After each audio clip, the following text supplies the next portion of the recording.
आज हमारे साथ बड़े ही दुखी इंसान और परेशान और जिंदगी की जंग लड़ते-लड़ते मौत के बड़े करीब और बच्चों का सहारा, अकेले और खुद 4-4 ऑपरेशनों की मार के बाद बच्चों के बारे में बता रहे हैं कि हो गए हैं बेसहारा। बच्चों का था केवल एक सहारा।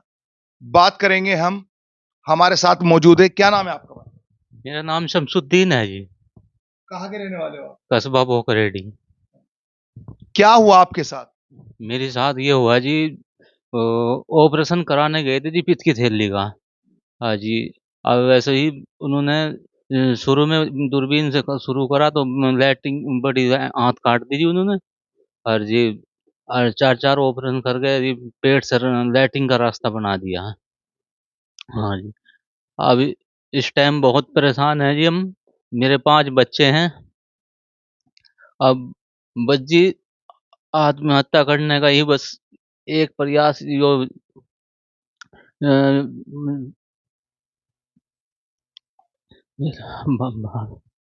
कोई नहीं, कोई हाँ नहीं, जी। सब आपके साथ हैं। आप रो मत, रो मत, रो मत। आप बात बताइए, आप अपनी बात बताइए। यो बताइए, बताइए, हाँ बताइए। जी। आप अपनी बात बताइए, सब आपकी सुनेंगे। आप अपनी बात बताइए। हम बेसहारा हो गए हैं जी। हमारे मेरे 5 बच्चे हैं। मेरे 5 बच्चे हैं। अब इनके हाथ में कटोरा दूं या इन जहर दे के मार दूं या मैं भी अपना आप भी मर जाऊं। नहीं, मतलब आपने ऑपरेशन कराया, मतलब किस डॉक्टर के यहाँ ऑपरेशन कराया आपने? मैंने जी डॉक्टर गौरव निर्वाल हॉस्पिटल, डॉक्टर का नाम है जी गौरव, सर्कुलर रोड पे है जी हॉस्पिटल, वहाँ पे ऑपरेशन करा है जी। कब गए थे उनके यहाँ पे आप? मैं 15 सितंबर के यहाँ गया था जी। ये जो निर्बाल हॉस्पिटल है, ये कहाँ पर है? सर्कुलर रोड पे जी। सर्कुलर रोड, मुजफ्फरनगर में कहीं बाहर? हाँ, मुजफ्फरनगर में है जी। हाँ। हाँ जी। वहाँ पे ऑपरेशन करा था जी। अच्छा। हाँ जी।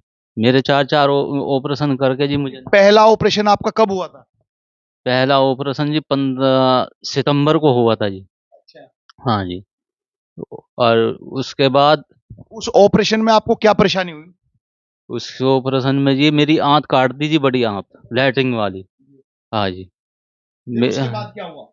उसके बाद उसे जोड़ी, वो वो भी लीक हो गई जी। फिर दोबारा ऑपरेशन खोला। उसके बाद उसे जोड़ी और फिर पेट से लैट्रिन का रास्ता बना दिया। हाँ जी। चौथी बार। यानी कि आपके 4 ऑपरेशन हुए लगातार? हाँ जी, हाँ जी। पहला जी। हाँ जी, हाँ जी, 5 दिन के बाद। हाँ। अच्छा, 2 ऑपरेशन आपके लगातार पहले हुए, फिर 2 ऑपरेशन बाद में हुए हैं। लेकिन आपका कोई भी ऑपरेशन सक्सेसफुल नहीं हुआ? नहीं जी, कोई भी सक्सेसफुल तो नहीं। नहीं हुआ। नहीं जी। मतलब आपका जो ऑपरेशन था वो किस चीज का था? मेरा ऑपरेशन था जी पित्त की थैली का, उसमें पथरी थी। जी। हाँ जी। उसका ऑपरेशन कराने गए थे जी। जी। हाँ जी। तो उसके बाद में कहाँ पे आपको, कहाँ पे परेशानी, मतलब आप कह रहे हैं कि लेटरिन का रास्ता मेरा बाहर से बना दिया, क्या हुआ? हाँ कहाँ जी, दिखाया आप दर्शकों लैट्रिन को? ये लैट्रिन का रास्ता। बस बस बस बस, बस, बस। हाँ। हाँ जी। तो इस चीज के बाद में आपने डॉक्टर साहब से शिकायत करी या नहीं मिले? हाँ जी, मिले, हम मिलते हैं, कई कई बार मिले हैं। उन्होंने मना कर दिया, मेरे बस से कोई बात, मेरे मेरे बस से बाहर है। ऋषिकेश ले जाओ, बेगराजपुर ले जाओ, कहीं ले जाओ, पर मेरे बस से बाहर है। हाँ जी। नहीं, जब आप शुरू में ऑपरेशन कराने गए तो उन्होंने ये कहा था कि मेरे बस का नहीं है, आपने जबरदस्ती कराया था? नहीं नहीं, शुरू में तो उन्होंने कह दिया था मैं कर दूंगा। अब इस ऑपरेशन की जो ये मेरी आंत लग रही है जी, तो इसके बारे में मना कर दिया है जी। हाँ जी। अब हम कहाँ जाए, बेसहारा हैं जी। अब हाँ हाँ नहीं नहीं, रो मत बहने, रो हाँ जी। रो मत, आप रो मत, हाँ जी। हाँ रो जी। मत, रो मत बहने, रो। देखिए, आपकी उत्तर प्रदेश सरकार सुनने के लिए बैठी है, अधिकारी सुनने के लिए बैठे हैं। आपने जिलाधिकारी महोदय से कल मिले हैं आप, तो डीएम साहब ने आपको क्या कहा है? डीएम साहब ने हमें आश्वासन दिया है आपका काम हो जाएगा। हाँ जी, भाजपा सरकार बहुत अच्छी है, हमारी सुनेगी। हाँ जी, तो आप क्या चाहते हो? बस मैं चाहता हूँ जी, बस हम बेसहारा हो गए हैं और हमारा इलाज अच्छा सा हो जाए।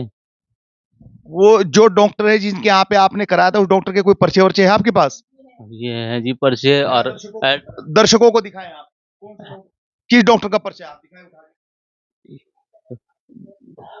ये दवाइयों का पर्चा है जी, और बाकी हमारे कागजात उन्होंने रख लिए, मना कर दिया। ये डॉक्टर निर्वाल, मैं कैमरामैन से कहूंगा कि जरा सा आप फोकस करिए। डॉक्टर निर्वाल है जिनके यहां पर इन्होंने ऑपरेशन कराया।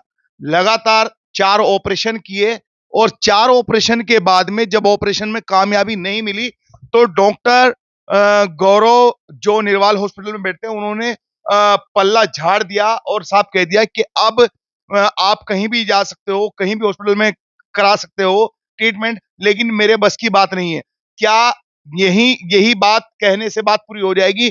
इनके 5 बच्चे हैं, छोटे-छोटे बच्चे हैं और जिनका सहारा सिर्फ केवल एक घर का परिवार का जो मुखिया है, वो सिर्फ यही है। कौन से गाँव से हैं आप? मैं कस्बा खोखड़ी गया हूँ, क्या नाम बताया आपने? शमसुद्दीन। शमसुद्दीन, कस्बा भोकारेड्डी के केवल एक ही परिवार में अपने परिवार का पालन पोषण करने वाले वाहिद एक ही मुखिया है। तो अब इनका ये कहना है साफ-साफ कि अगर मैं इस स्थिति में आ गया हूं, तो अब मेरे बच्चों का सहारा कौन बनेगा? तो ये बड़ी बात है। लेकिन कल इन्होंने जिलाधिकारी मुजफ्फरनगर से मुलाकात की है और उन्हें सारी विस्तार से इन्होंने अपनी जो पीड़ा है उससे भी इन्होंने जानकारी से अवगत कराया डीएम साहब को, और डीएम साहब ने इनको आश्वासन देते हुए कहा है कि आपकी मदद होगी।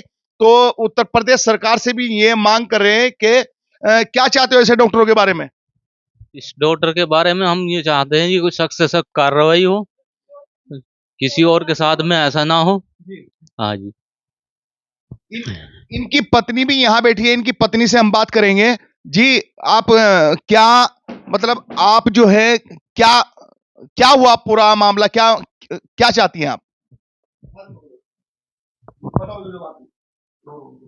नहीं, नहीं वो चाहती हूँ कि डॉक्टर के खिलाफ कार्रवाई की जाए। ऐसा क्यों किया उन्होंने? 4-4 ऑपरेशन करके बेकार कर दिया मेरे आदमी को, मेरे बच्चे को करने खाने जोगा भी नहीं छोड़ा इन्होंने।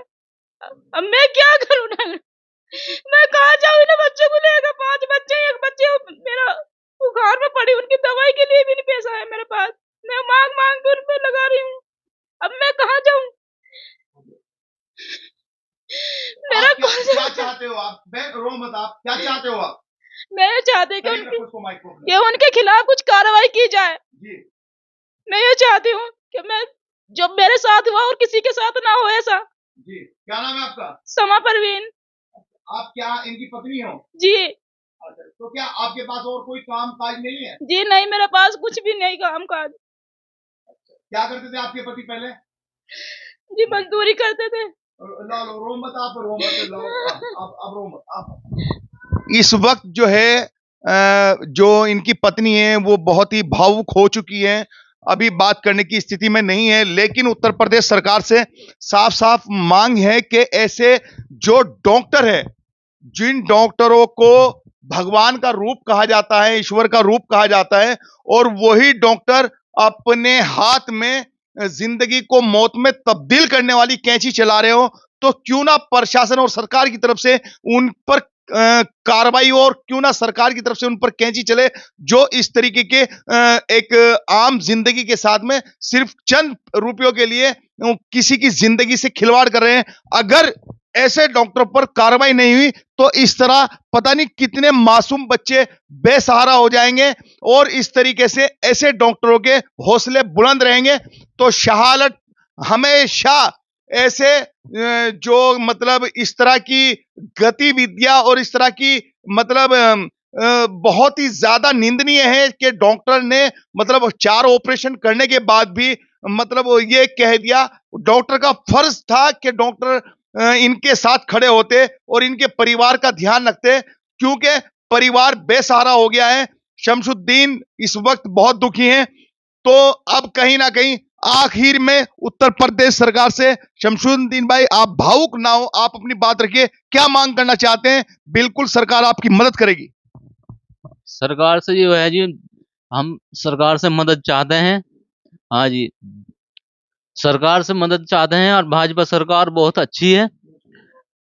सरकार बहुत अच्छी है भाजपा सरकार, और इनसे हम बहुत मदद चाहते हैं। और डॉक्टर के साथ ये जो डॉक्टर ने हमारे साथ जो कराया है, इसके सख्त से सख्त कार्रवाई होनी चाहिए। आप रो मत मेरी बहन, आप रोए मत। आप बिल्कुल सरकार पे, अधिकारियों पे भरोसा रखे। ऐसे जो डॉक्टर हैं जो मतलब बाहर कुछ और अंदर कुछ लिए बैठे हैं, जो इस तरीके की मतलब इस तरह तो बड़ी जी क्या कह रहे हो?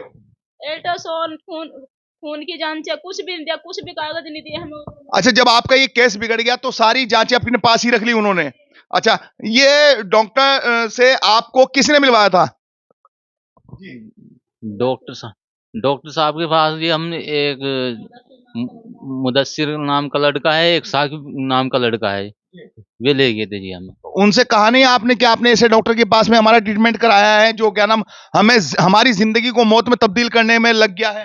वे नहीं मिलते जी, अब हमें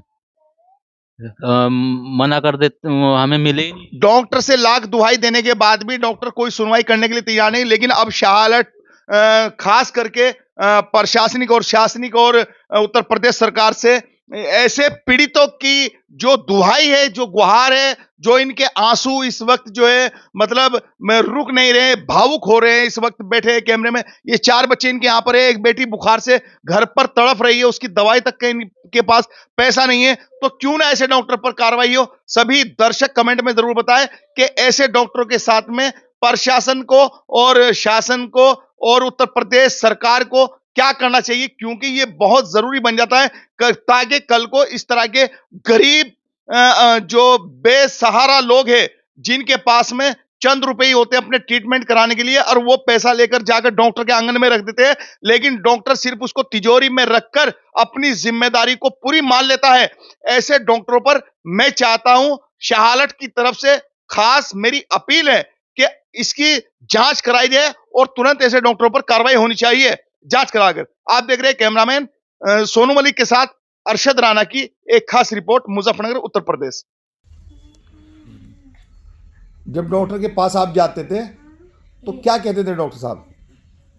जी हंसते थे जी, हमारी वे हंसते थे, कहते हैं, मैंने कहा तो ठीक हो जाएगा, तुम सारे में फिर के फिर मेरे पास आ जाइयो। मैं पैसे, मेरे पास पैसे नहीं तो मैं कहाँ से लाऊं पैसे? मैं वैसे अपने बच्चों को मांग मांग के खिला रही हूँ जी। अब मैं क्या करूँ, मेरा तो कोई सहारा ही नहीं है जी, मेरा कोई सहारा ही नहीं है, मैं कहाँ जाऊँ अब जी? मैं अपने बच्चों को मांग मांग के खिला रही, मेरे पास कोई काम भी नहीं है जी, मैं क्या करूँ? नहीं आप भावुक मत होइए आप, ठीक है ना? आप भावुक ना तो आपकी मजाक उड़ाइए डॉक्टर साहब ने जब भी आप अपनी बात को कही जाके उनको। जी हाँ, हंसते थे, कहते थे ठीक हो जाएगा, और अब बाद में मना कर दे कि हम क्या गारंटी लें इसकी, हमारे पास कोई इलाज नहीं इसका, इसी कैसे ले जाओ, यहाँ ले जाओ, वहाँ ले जाओ, मैं कहाँ लेके जाऊँ, मेरे पास पैसा ही नहीं है।